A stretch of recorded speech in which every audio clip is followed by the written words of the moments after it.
And we're back.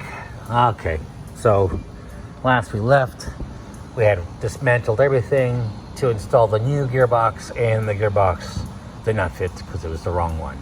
So now they have sent me the correct one.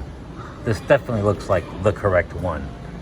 So what's left now is to just go ahead and install this one. So I might have to take this piece off right here because it's going to be hard to get it in with this little thing in there. So let's start dismantling the other one and get it out and get this one in. Is this going to be the cure? I don't know. I hope so.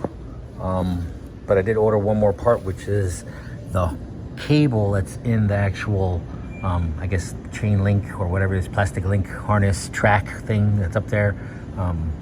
Unfortunately, it comes with the plastic track and the wire harness. I couldn't just order the harness, but hey, whatever. It is what it is. All right, let's take this thing. Let's take everything apart. Get it out. All right, so the old one's out. Get it all out. Have the power back on. Make sure you disconnect everything so that way you don't have the gantry moving around on you. Not that it will once you remove the actual gearbox. But here's the new one. We're just gonna remove this so we can get everything back in there, and then just, you know, we're gonna not use this little plastic piece because it's already up there. So yeah, the string's a little different, but it's fine. I don't know why it comes in red. And then when I buy string from them, it's in white, but you know, whatever, it is what it is, as long as it works better. So let's go ahead and slap this bad boy into the game and get it done. All right, so gearbox is in. Everything's been screwed back together. I'm about to plug these things back in, but I kind of wanted to keep looking at this one little wire here that's got a fray in it. Not a fray, so the sheathing is missing from it. I'm looking at some more, and I have found another wire that's missing some sheathing on it, like that one right there. This kind of like tannish, brownish one right here. Man, I almost starting to think that maybe it's not my gearbox, but it might be this harness. We have repaired this harness quite a few times. I do have another harness on the way. It's coming. I'm debating whether I should tape these little spots or not. If I tape them, I won't know whether the problem goes away or not. I'm just kind of thinking out loud. I'm hoping that the replacement of the gearbox will stop the error from coming back, you know, and it just kind of keeps working. If the problem continues, it pretty much tells me that it wasn't the gearbox.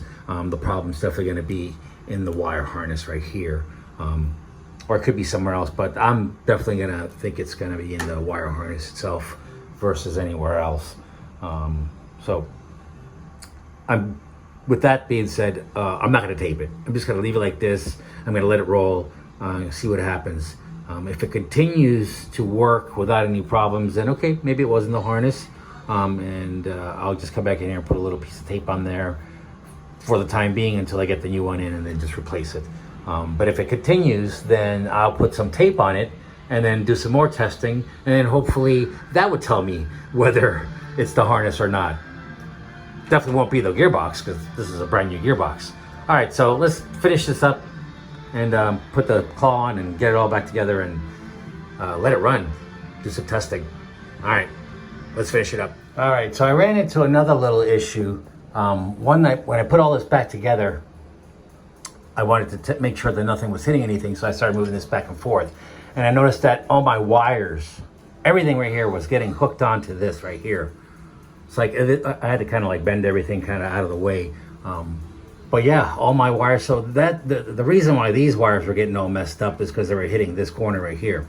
Maybe, I don't know, but it was definitely doing it for me. So I had to like bend this down and move this around so I could be able to clear everything. So now the wire's clear.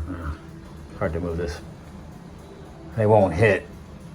But I was definitely having some collision between this low bracket and this bracket right here and the wires. So I had to like tuck everything back.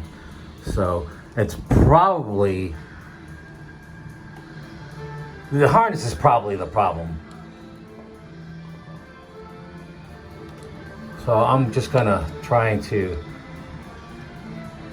make it in a way where the wires don't touch each other. But I think that was maybe the main issue. So, but we're gonna test it anyways. This bracket is no longer hitting this bracket, so that's good. Let's plug everything in, get the claw on, turn it back on, or actually, you know, reset it so we can get the gantry to reset, and then give it a test, see how it plays. All right, let's finish this up. Okay, everything's back together. Claw's on, string is on, air's on, yada yada yada. Everything is plugged in. Let's give it a quick reset.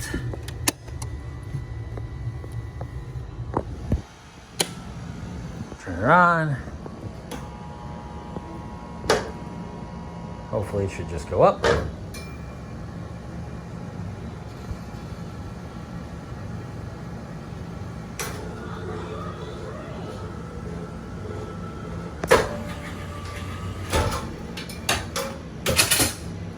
It's in gameplay mode now. Give it a try. Sorry.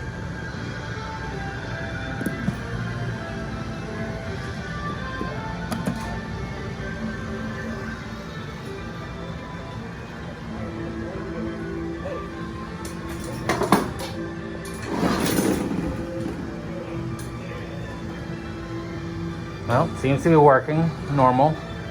Only thing that's left to do here is just to let it run, see what happens. So, let's let it run for a while. All right, back to the Giant. So last we left off was we replaced the gearbox and we were testing it to make sure that it stopped erroring out. And it has. I actually forgot that I had done this and was working on this, and it's just been working flawlessly throughout that time. But now I want to just go ahead and replace this harness here, this whole entire track right here. I just want to go ahead and replace it. I still don't like the fact that these wires are frayed up. I haven't had any issues whatsoever at all. So I know that it's everything is good, but I'm going to change it anyways because I don't like that. Plus I already have the new one right there, and might as well. So let's go ahead and remove this and install the new one and be done with this game. All right, let's go ahead and remove this, please. All right, so that was super simple. All I did was went ahead and removed that one piece of track right here. It just unclips, that's all it is. And then I unplugged the plugs, and that's it. It's all right here. So it's just an easy thing of just replacing it. I would just grab the new one. Nice and new wires. Nothing frayed, nothing been shaving off the sheathing. It's all nice and good. So to put it back on, we're gonna go ahead and remove just these front pieces right here, this piece right here, and the other piece on the other side, and then just snap it back onto that one, because that piece is already there. I mean, I guess I could have gone and removed everything and unscrewed and blah, blah, blah, but this is just as easy and just as fine. So let's go ahead and slap this bad boy back in. Okay, new one's on. So next thing to do here is just make sure that everything is tucked in as far as possible. Make sure that when this thing goes back and forth, it doesn't grab on or clip onto anything or hang on anything. You want this to be moved freely, back and forth without hanging up on anything. I think that was the problem before, is that it was hitting this corner right here. So as this would go over here, this was sticking up too high and the gables probably got frayed right on that piece of metal right there. That's probably what happened. So I'm gonna keep this bent down a little bit, keep this bent up a little bit. That way it moves freely. And that's it. Well, this game is definitely 100%. We can give it a quick test if we want. Let me go ahead and open it up real quick so I can, actually no, I'll just swipe it.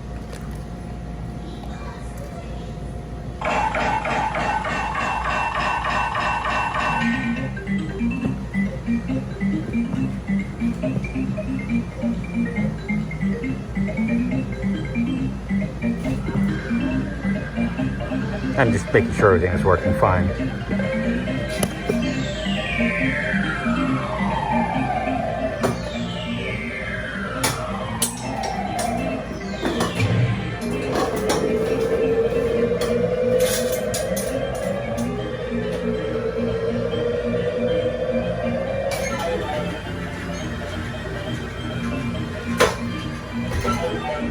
That's it.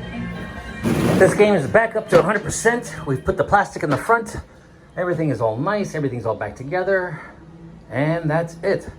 Well, This one took a while, but I'm glad we got it working. Well, I hope this helps you, and thanks for watching.